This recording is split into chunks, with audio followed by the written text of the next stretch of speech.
Doctor Ajay Singh Chautala जी ने सभी साथियों के सुझाव भी लिए और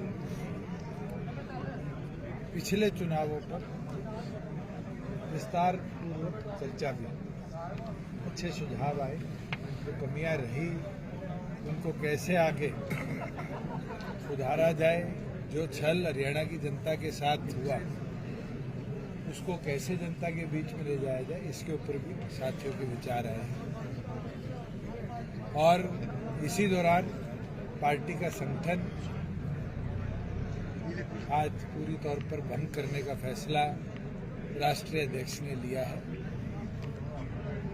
इस दौरान ये भी निर्णय लिया गया कि जनवरी के महीने में संगठन का पूर्ण निर्माण और फरवरी के महीने के अंदर पूरे प्रदेश भर के प्रत्येक गांव में, शहर के प्रत्येक वार्ड के अंदर पार्टी की मेंबरशिप ड्राइव को एक एक कार्यकर्ता लेकर जाए और जो साथी बहके चुनाव के दौरान उन साथियों को भी वापस लाने का निर्णय किया गया है।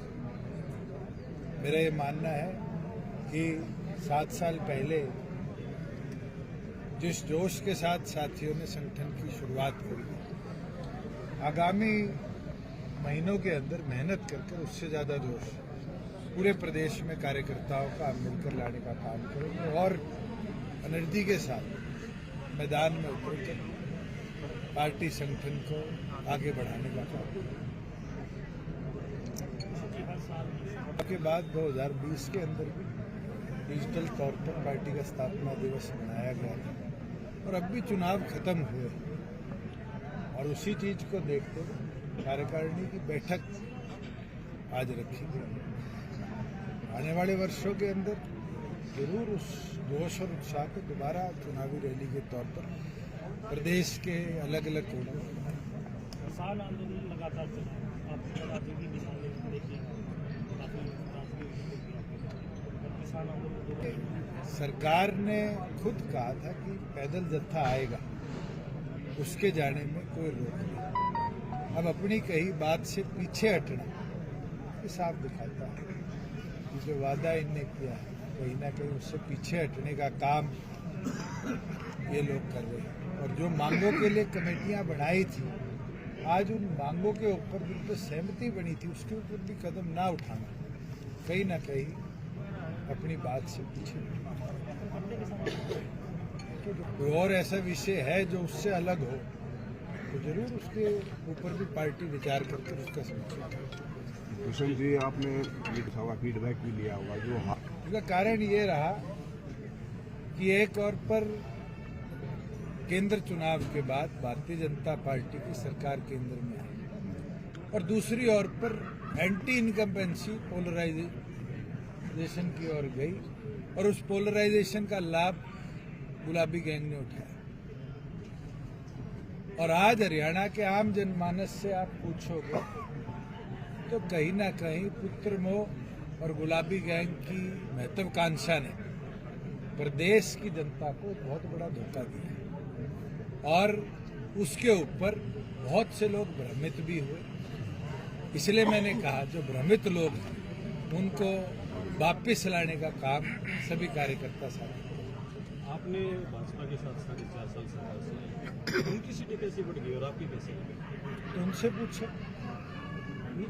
ये चीज तो जनता के हाथ में है। अगर आप उठा के देखोगे तो ऐसे जिले जहां कांग्रेस की लोकसभा में स्वीप थे उसके अंदर कांग्रेस की एक भी सीट नहीं आई। इसका निष्कर्ष कैसे निकालें? जनता के हाथ में। अर्श पे ले जाने वाली भी वो है, फर्श पे ले जाने वाली भी। हमारा काम संघर्ष मेहनत करना है और पूरी लगन के साथ मैं ये विश्वास दिला सकता हूँ 6800 गाँव जब सदस्यता अभियान चलेगा 6800 के 6800 गाँव में जाकर हम अपने संगठन की ताकत करेंगे। क्या अब ये लग रहा है कि ये सरकार के साथ जाना है निशाना रहा, उसमें अलग रहते तो शायद आज अलग पोजिशन में होती है। अगर सरकार में ना जाते तो क्या 50% आरक्षण ला पाते? क्या 75% आरक्षण ला पाते? क्या 24 घंटे में आपकी फसल का उठान 48 घंटे में पेमेंट करा पाते? जो हमने काम करे हैं शायद हरियाणा की जनता अब समझेगी कि सरकार में जाना हरियाणा के प्रगति के लिए कितना जरूरी था और संगठन की ताकत के लिए बहुत जरूरी। किशन जी, आप सरकार में भी रहे हैं, लगातार मंत्री कह रहे हैं कि 24 फसलों पर MSP देते हैं, आप सरकार का हिस्सा रहे, आपको ज़्यादा पता है। किसान कह रहे हैं कि MSP नहीं मिल रही है, सरकार पर MSP दे रही है। हरियाणा प्रदेश में जब तक मैं हिस्सा था 14 फसलों पर MSP दी जाती है और 14 की 14 फसलें पूरी तौर पर खरीदी जाती है और आज के दिन 24 फसलें जो बोली जा रही है, अब वो क्या मैकेनिज्म है पिछले एक वर्ष उस पर मैं ज़्यादा टिप्पणी आज नहीं करूँ। जो आपका कोर वोट बैंक था जो चुनाव में खिसक गया वापसी, क्या रोड मैप बनाया है, पूरा रेस्ट किया है आपने? हम हर गांव में 10 युवाओं, हमारा कोर वोट बैंक युवा था और वही खिसका। हर गांव में जब मेंबरशिप ड्राइव चलाएंगे 10 युवाओं को गांव से पार्टी के संगठन के साथ 18 से 25 साल की आयु के बीच के जोड़ने का काम करेंगे और उसमें ताकत के साथ अगले 5 साल संघर्ष के मैदान में सरकार की कुनीतियों के खिलाफ। आपने कहा कि लोग इस बार गुलाबी गैंग की उसमें चले गए, वो जो लोग उधर गए हैं उनको अपनी तरफ लाने के लिए तो आने शुरू हो जाएंगे। उम्मीद आएंगे। आप खुद बताओ जींद में क्या चर्चा है?